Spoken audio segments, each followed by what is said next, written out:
Hello, this is Daniel Lee, and I'm here with a special guest, D1. How are you doing? I'm doing pretty good, man. It's been a while. I didn't see you in like a couple of weeks, but it's good to see you again since like Genesis, I believe.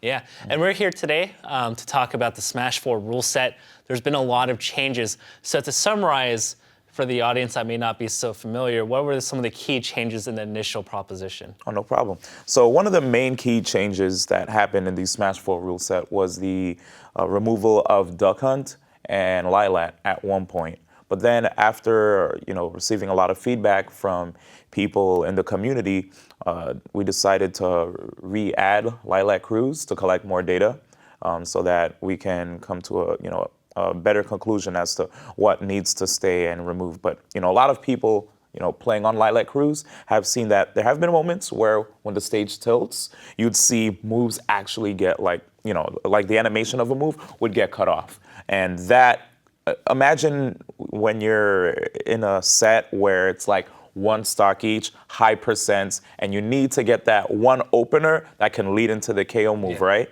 What if you go for that move, like let's say a Diddy down tilt, but all of a sudden the animation just like stops, like mid animation, you just see Diddy go for the clap, then he out of nowhere just stops because the stage tilts. So unfortunately, Sakurai, when he ported over Lilac Cruise from Brawl, it wasn't a perfect, transfer of the stage from Brawl to Smash 4, and because of this, we have like an imperfect version, a port of the stage. Right, but so there's a lot of discussion about Lilat being on the fence. Can you explain why people are so adamant that Duck Hunt be removed? So looking at Duck Hunt was a stage that a lot of people, whenever they tend to take their opponents there, they would tend to try to use a strategy that would run the clock, right? They would run away from their opponents. They kind of want to bait them to approach. They would use the tree to their advantage. And there are certain characters where if you try to chase someone who's setting on the tree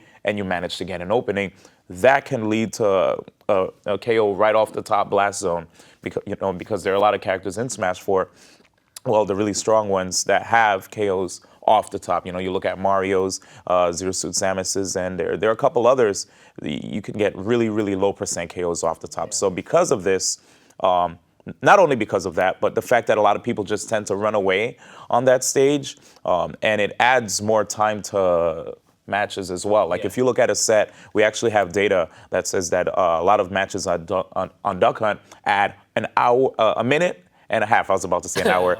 That's totally false. But yeah, Duck Hunt stages tend to add a minute and 30 seconds more to a set. And because of this, we said, you know what? One of the reasons why we removed other stages, like, for example, Donkey Kong 64, is because people could circle camp, right?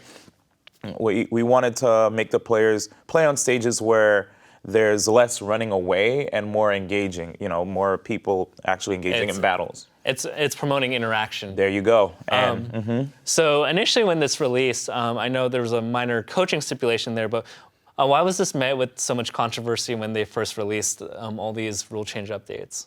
Well, let's see. I guess a lot of people just felt like it came out of the blue.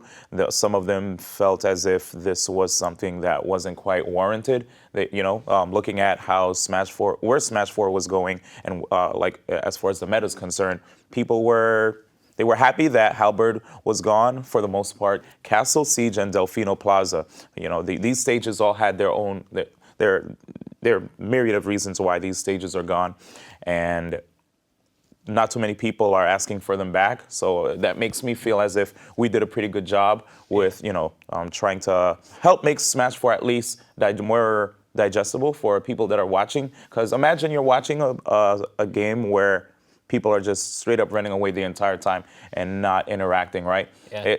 It won't be as spectator friendly. Yeah. So. And it's not to say that that strategy can't work, but you don't want it to be that's the only good option. Yeah. There was another thing that I actually forgot to mention when it came to one of the major changes that we've made to the rule set. Tying Battlefield and Dreamland 64 together when it comes to stage striking. And it's because they're very similar. They have the 3 platforms, right? Exactly. There have been many situations where if a person decides to ban Battlefield against a person that's very strong on tri-platform layout stages, they would go, oh, you ban Battlefield? Well, I have Dreamland 64. Yeah. Who cares? And vice versa. So to combat that, now if a person decides to ban Battlefield, it will tie in with Dreamland 64. So basically, both stages are out of play if you decide to ban Battlefield. Right. And then there's also the one thing I briefly mentioned. It was the coaching stipulation. So explain a little bit more about that. Oh, absolutely. So one time during a set, you get to have 30 seconds to call a timeout and have your coach come up and coach you, but for 30 seconds. Now, if you think about it, some people go, whoa, this might make sets last even longer. But now that we're actually removing Duck Hunt, which was a stage that usually added 1 minute and 30 seconds to a set, and we're just only adding 30 seconds for coaching, we still save like about 1 minute for the length of sets, at the end of the day.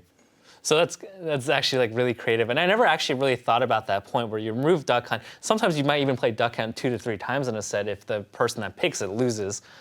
So it's a very interesting change. So we've seen like a mix of responses between the larger community of like, I don't like this, there's like a secret Illuminati, but what's the vibe that you get from the top players that are going to be very affected by all these changes? So a lot of top players mentioned that they're going to just ban strike Lilac Cruz from the set. Like whenever they're playing anybody, immediately just get rid of Lilac Cruz. Some of them were really happy when they saw Lilac Cruz was gone. There are other players that like to use Lilac Cruz, I guess like intermediate level.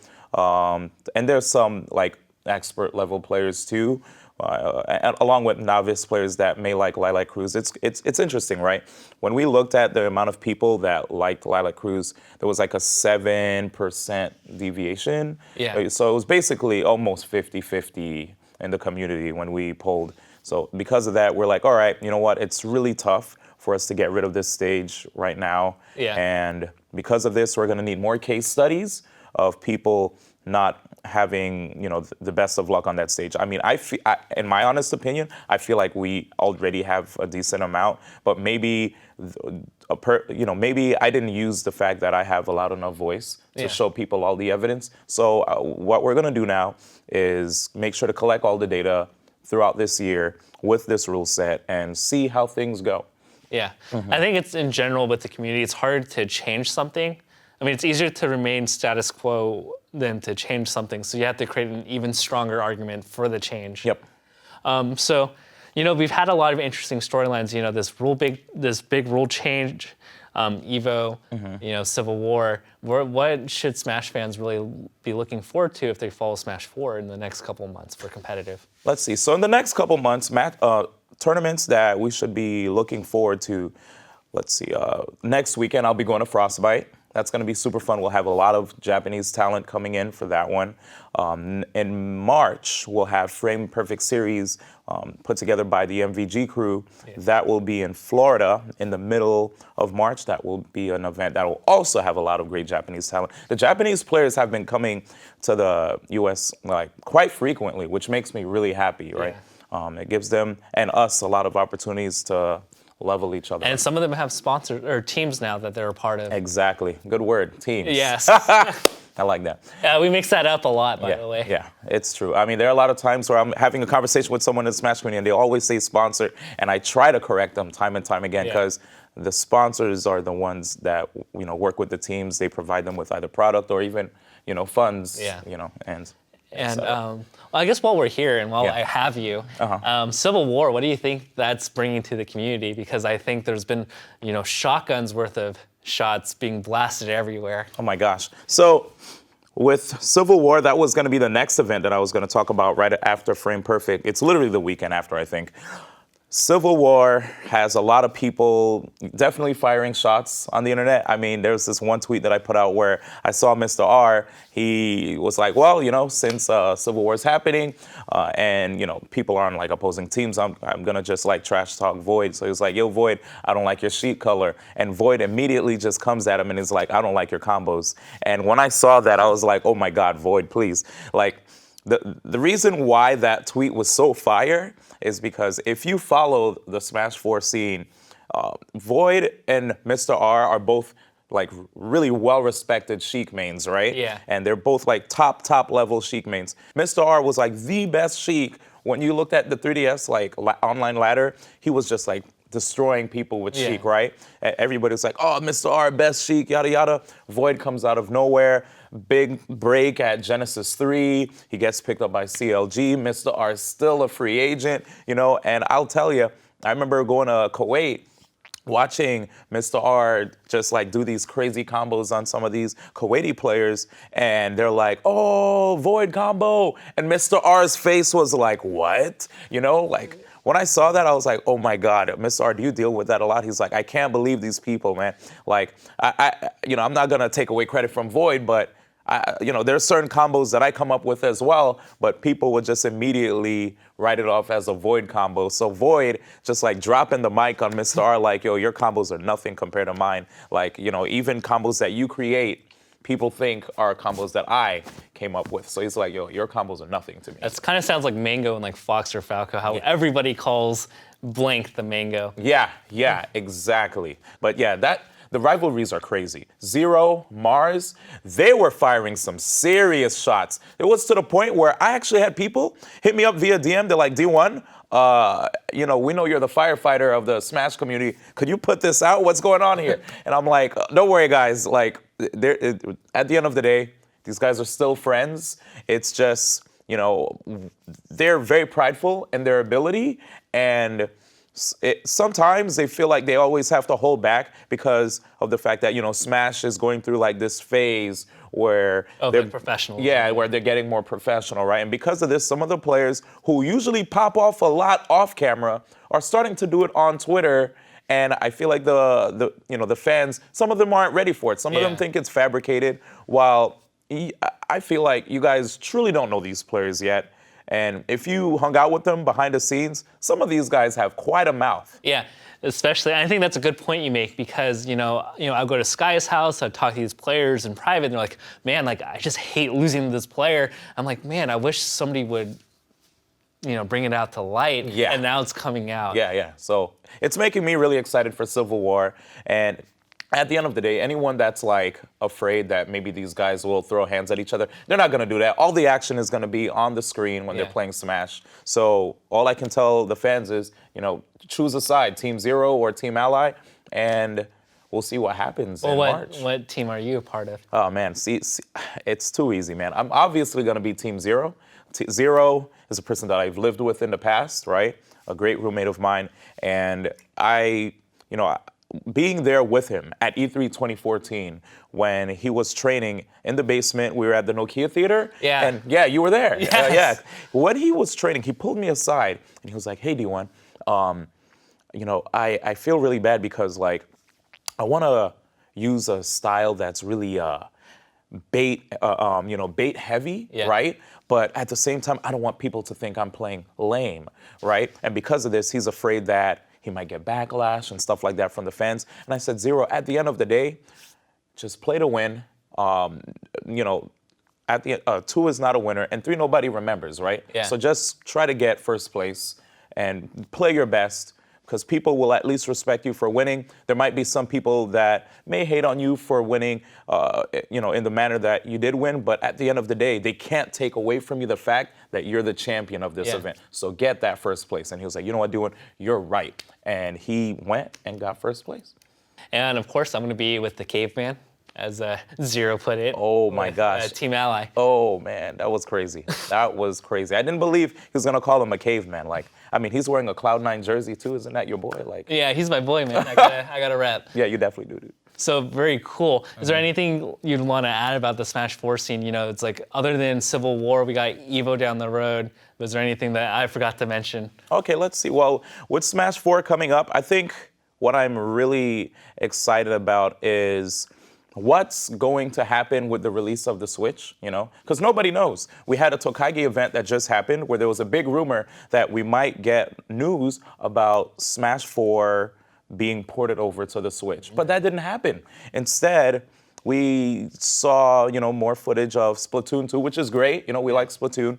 But a lot of us, Smash fans were like, wow, we thought we were going to get a sick announcement, but now all we have to do is wait. Are we going to be playing on a system that is currently, like, what, I guess, dare I say it, defunct?